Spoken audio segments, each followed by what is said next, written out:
జై Srikrishna. Students, welcome back to our channel physics tutor 2363. ఈరోజు మనం 8th క్లాస్ ఫిజిక్స్ చాప్టర్ అయిన ఫోర్స్ అండ్ ప్రెజర్ ఈ చాప్టర్లో ఉండే కొన్ని ఇన్నోవేటివ్ క్వశ్చన్స్కి ఇప్పుడు ఆన్సర్స్ ఎక్స్ప్లెయిన్ చేయబోతున్నాను. ఈ క్వశ్చన్స్ అన్నీ మీకు ఎన్ఎంఎంఎస్ అలాగే టెట్ డిఎస్సి వారికి కూడా చాలా యూస్ఫుల్గా ఉంటాయి. బోత్ తెలుగు అండ్ ఇంగ్లీష్ రెండు మీడియంస్లోనే ఎక్స్ప్లెయిన్ చేస్తాను, జాగ్రత్తగా చూడండి. Question number 1, which of the following is not a force? వీటిలో ఫోర్స్ కానిది ఏది? ఇక్కడ పుషింగ్, పుల్లింగ్ అంటే నెట్టుట లేదా లాగుట రెండు ఫోర్స్లే. సో ఆప్షన్ 3 అనేది పుషింగ్, పుల్లింగ్ రెండు ఫోర్స్లే అని చెప్తుంది. కానీ ఫోర్స్ కానిది ఏది అంటే టాకింగ్, మాట్లాడడం అనేది not a force. So option 4 is the right answer. Question number 2, net force అంటే ఫలిత బలం. ఈ పక్క డయాగ్రామ్లో ఫలిత బలం 10 న్యూటన్స్ ఏమో లెఫ్ట్ టు రైట్ పనిచేస్తూ ఉంది, అలాగే 5 న్యూటన్స్ ఏమో రైట్ టు లెఫ్ట్ పనిచేస్తూ ఉంది. కాబట్టి రెండు ఆపోజిట్ డైరెక్షన్స్.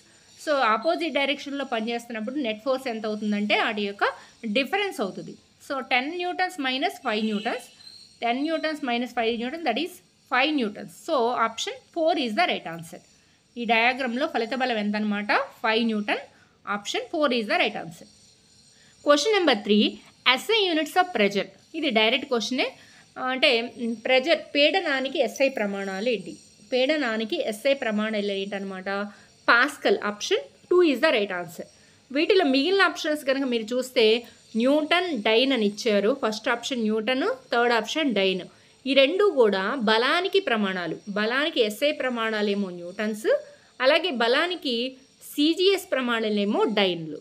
సో మనకి ఇచ్చిన క్వశ్చన్కి కరెక్ట్ ఆన్సర్ ఏదనమాట? Option 2 pascal is the right answer. Pascal పీడనానికి ప్రమాణాలు pascal, newton per metre square లేదా. Question number 4, change in state of motion of an object refer to.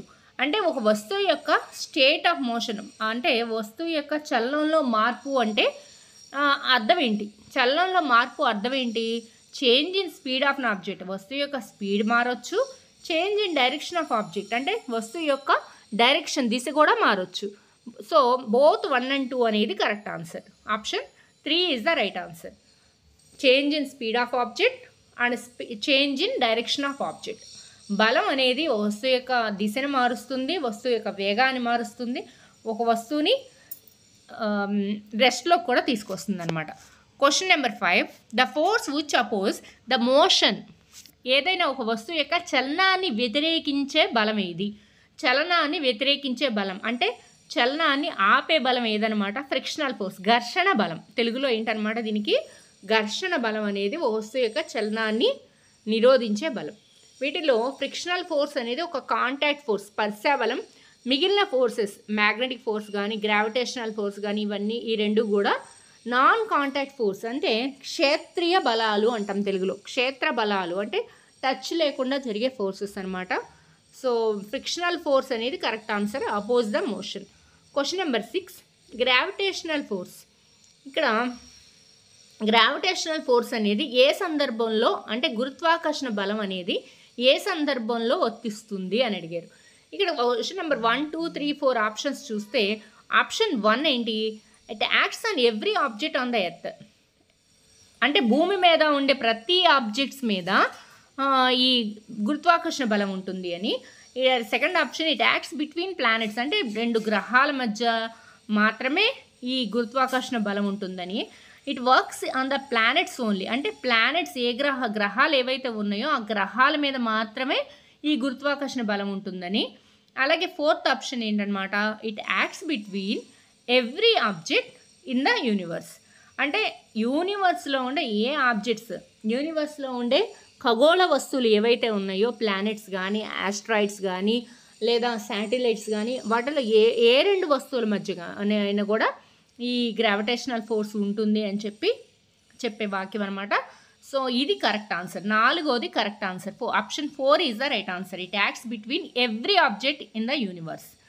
Question number 7, if the area of my head were 15 centimeters into 15 centimeters, how much force air will exert on my head?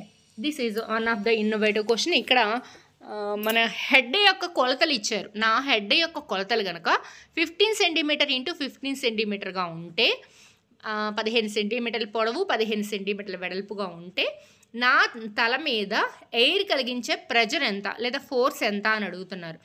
ఇది ఎలా తెలుస్తుందనమాట, ఇది 225 15 × 15 225 అనేది తన యొక్క area, ఆ తల యొక్క area అవుతుంది. అలాగే